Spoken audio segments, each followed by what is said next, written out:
The podcast has been generating a lot of interest as of late. Also, it has been generating many questions from those of you listening. There is a wide range of topics, concerns, and issues that are on your minds, from the latest happenings in Guam, the other U.S. territories, life, sports, you name it. I will do my best to help you think it through them all as best as I can. I answer your questions on this episode of That's It, That's All.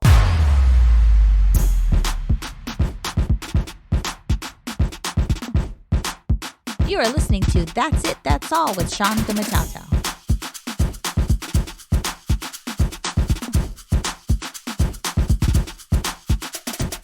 You are listening to That's It, That's All. I'm Shawn Gumataotao here, the host of the podcast. That's It, That's All is brought to you by Get LLC, the consulting and specialty construction materials and supplies firm, serves public and private sector organizations in Micronesia.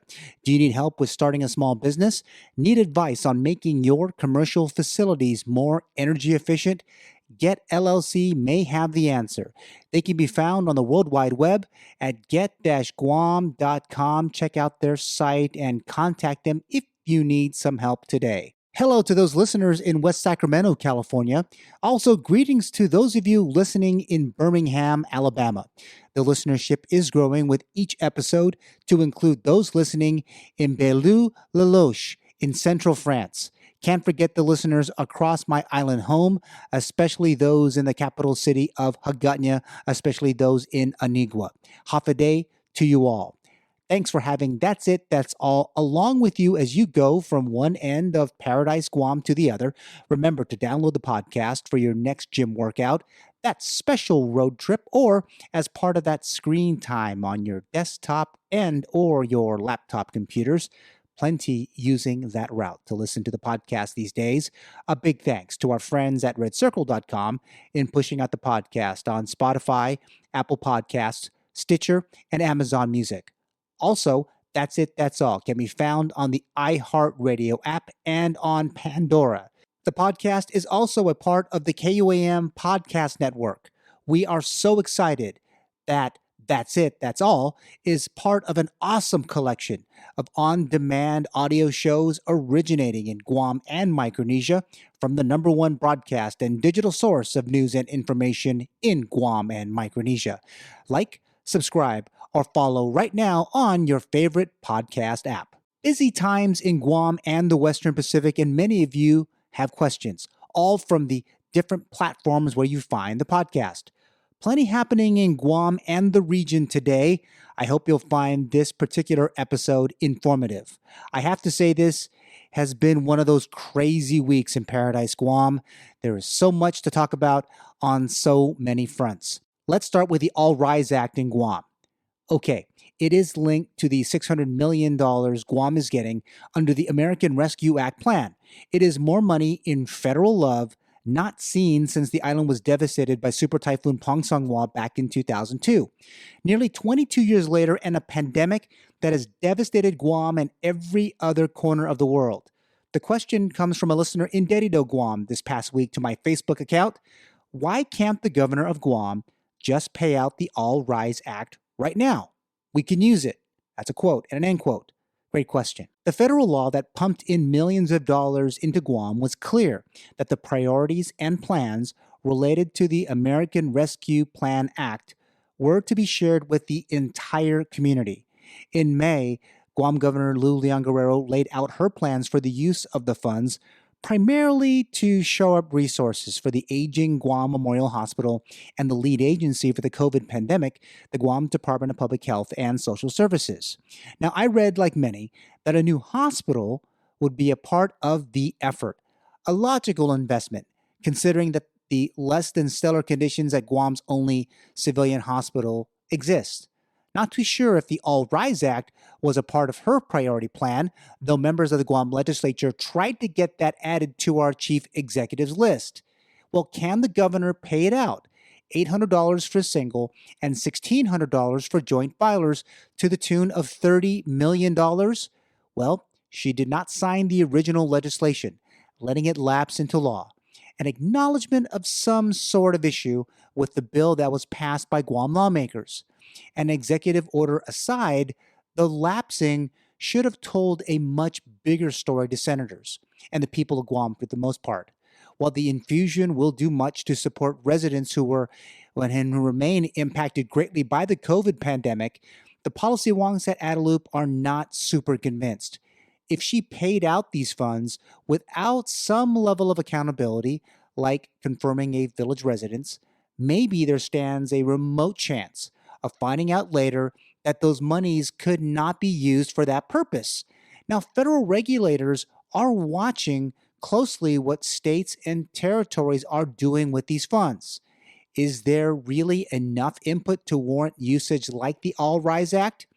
Well, in Las Vegas, CBS affiliate KLAS TV is reporting that Nevada Governor Steve Sisolak is holding a Nevada Recovers listening tour with the help of Treasurer Zach Conine and Congresswoman Dinah Titus. Now, it's allowing every resident in every community there to provide input on how the state can utilize and invest the over $6.7 billion that they will receive from the American Rescue Plan Act.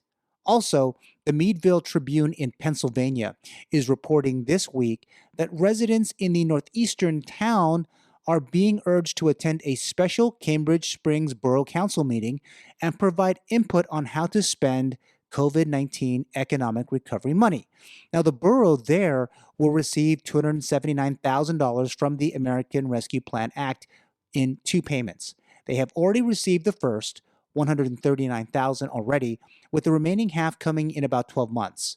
In Missouri, the St. Louis Board of Aldermen gave initial approval for the American Rescue Plan Act several days before the recording of this podcast, which includes $5 million in direct financial assistance, providing St. Louis families with a one-time payment of $500.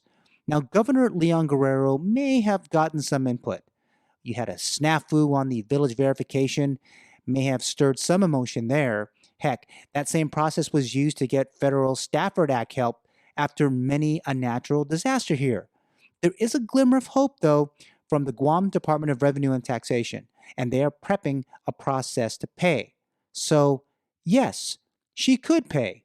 Just don't know if all the Fed approvals have happened since. Thanks for the question.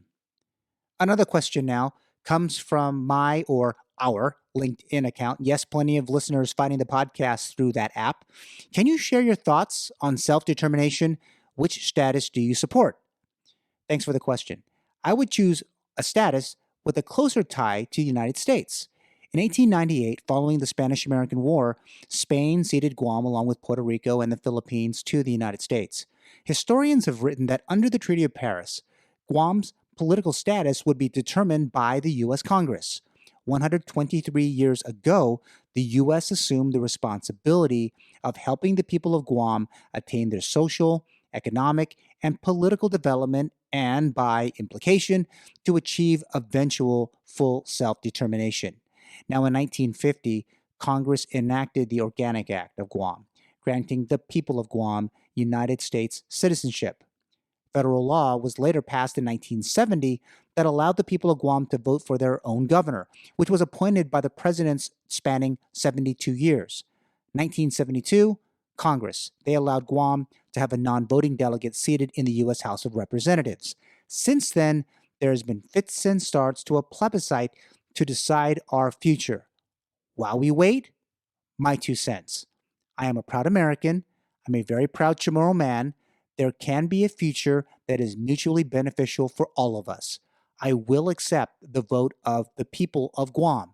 My vote will resemble the remarks in this particular episode of the podcast. Okay? Done. More questions after this break from our friends at Get LLC. This podcast is sponsored by Get LLC, a consulting and specialty construction materials and supplies firm. Since 2012, they have provided valuable services to their customers across Micronesia and North America. Check them out on the World Wide Web at get-guam.com. They have a presence on Facebook, Twitter, and Instagram too. Get LLC. Find out today how they can best serve your business's specific needs.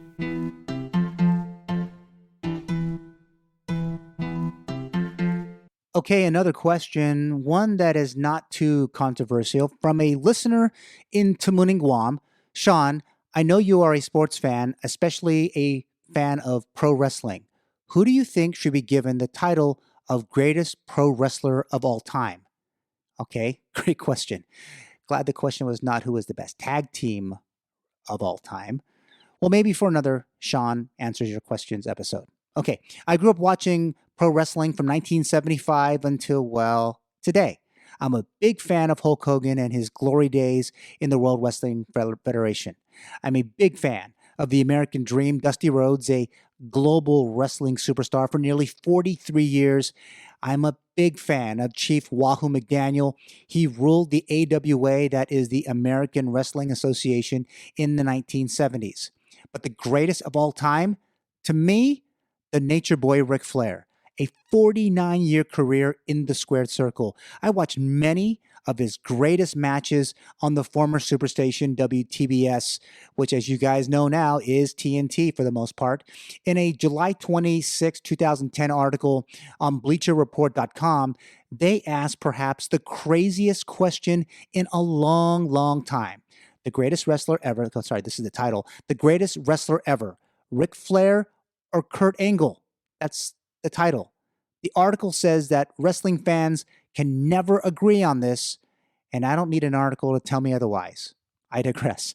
The article credited, quote, brilliant promos and segments put him on a level higher than anyone else, mic-wise, from him creating the Four Horsemen back in 1985 to now Flair and Fortune in 2010.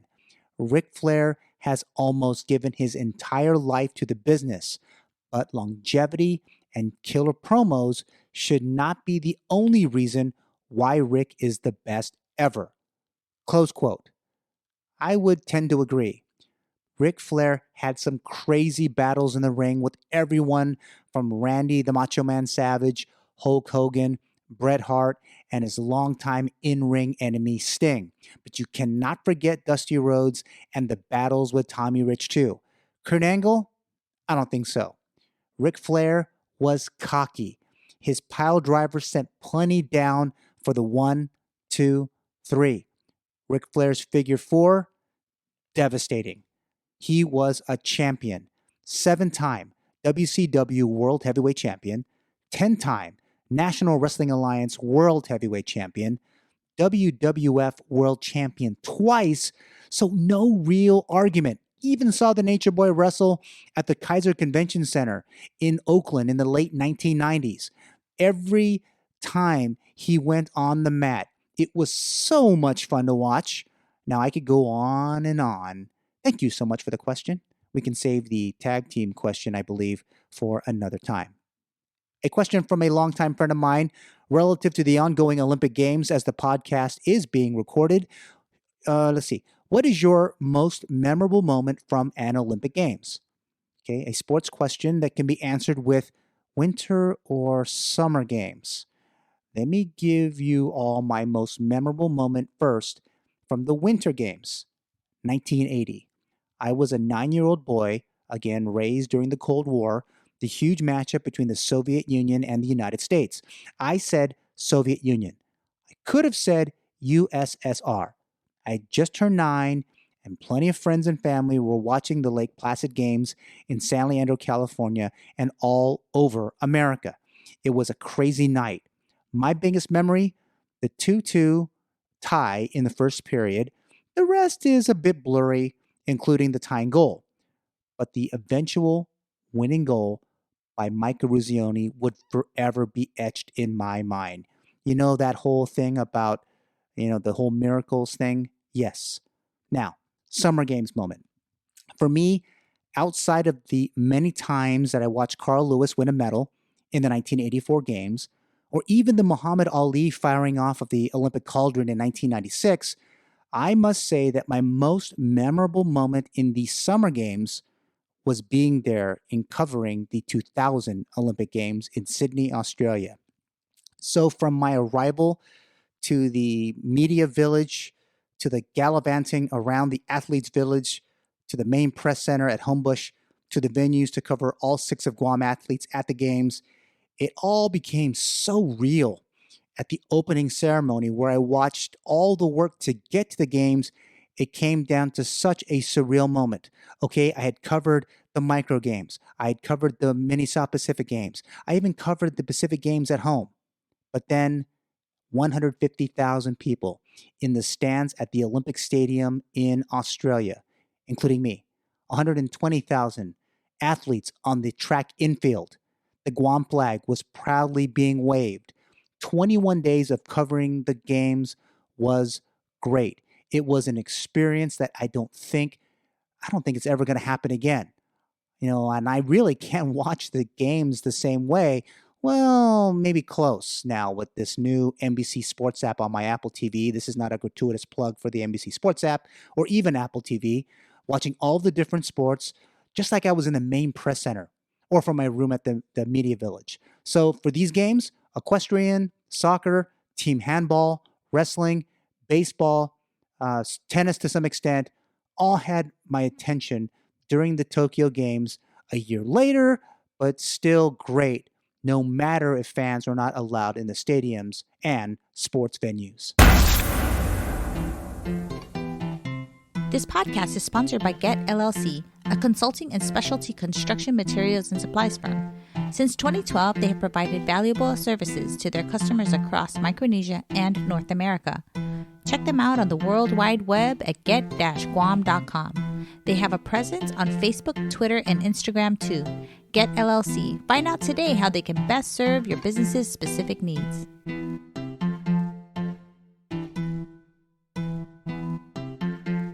Okay, another question, this time via an email from a listener in Jigo. Do you think that Guam can modernize its medical liability law in the current COVID climate? Thank you for the question. Takes us all back to the July 9th podcast, Modernizing Guam's Medical Malpractice Law. If you have not heard that podcast, be sure to check it out. Now, what has happened in the month since? 3 days after the podcast, Bill 121, which would have authorized the government to enter into a leaseback arrangement for the construction and maintenance of a healthcare center of excellence for the Guam Memorial Hospital, Behavioral Health and Wellness Center, and Guam's Department of Public Health and Social Services, was sent back to the committee of the Guam legislature at the urging of the bill's author, Senator Joe San Augustine. Well, back to the drawing board? Or was it the voiced opposition to Speaker Therese Terlahi's Bill 112 to change the aforementioned medical liability law? If in his shoes, I may have done the same thing. Why do you ask? If you're wanting to build a huge medical complex and there's doctors threatening to leave for a change in the medical liability policy, which was about to bring huge changes to the healthcare system to that campus, your key stakeholders not going to be around. Many were lined up to support the new medical campus in Manila for the most part. Doctors and auxiliary health facilities and services would greatly help Guam and the region. Now, no one questions that there cannot be a change to the medical liability law in Guam. It's been about 30 years. Maybe not that Bill 112, maybe some other legislation, but timing is everything. Didn't look good as folks on the front lines of the pandemic were feeling a bit pooty for this type of proposal to come on the heels of the fiscal year 2022 budget talks, where healthcare is getting again cut for other so-called essential services. It really is not the right move, as healthcare is the most essential right now during the ongoing public health emergency. Now, budget talks will cause this polarizing bill to be punted down the road. Just not sure how far, though, they're going to punt it. We'll have to watch session to find out. Well, this week in Guam is probably not as crazy as what is happening in the other U.S. territories. El Nuevo Dia in Puerto Rico this week is reporting that former West Virginia governor and current senator there, Joe Manchin, has told reporters on the Hill that admitting Puerto Rico as a state is going to require an amendment to the U.S. Constitution. That's a huge problem for Puerto Rico to join the Union, as well as D.C., Guam, and the other territories. The Virgin Islands Consortium reported a day before the recording of this podcast that the Centers for Disease Control and Prevention warned Americans against traveling to the U.S. Virgin Islands unless fully vaccinated, activating its, quote, very high, close quote, danger alert as COVID-19 cases surge in the USVI, a result of the Delta variant spread in the territory there. Now, the advisory is coming as health officials and USVI Governor Albert Bryan announcing earlier this week that hospitalizations have surged in the territory and as active cases remain high at 255 territory-wide, with 156 on St. Thomas, 95 on the island of St. Croix, and 4 on the island of St. John. Now, 39 individuals have died, including 2 over the weekend, identified by the Department of Health there as a 68-year-old man on St. Thomas and an 84-year-old female on the island of St. Croix. While very supportive of increasing salaries of public school teachers in American Samoa, Samoa News is reporting this week that senators of the Fono voiced their concern and displeasure that an administration proposal failed to provide details of new salary hikes there, which have been in effect for over a month. Well, since July 1st, per a June 30th directive issued by Governor Lumanu Mauga. Now, the Saipan Tribune is reporting the CNMI House of Representatives. They have unanimously passed a bill that appropriates $103.38 million of the $144.84 million that the CNMI expects to earn in fiscal year 2022 to fund the operations and activities of the CNMI government and its agencies and independent programs this coming fiscal year. Now, the measure, House Bill 2274, which was authored by House Ways and Means Committee Chair Representative Donald M. Magnolia from Rhoda, passed by a vote of 18-0. Now, as I am watching what is happening in our U.S. territories, I hope you continue to do the same, to include listening to this podcast. Now, I'll say, send questions or comments to me anytime. Pretty much, I'm not too hard to find. That's it. That's all. If you enjoyed this podcast, download, press subscribe, or follow us right now. More great content is on the way. Talk to you soon.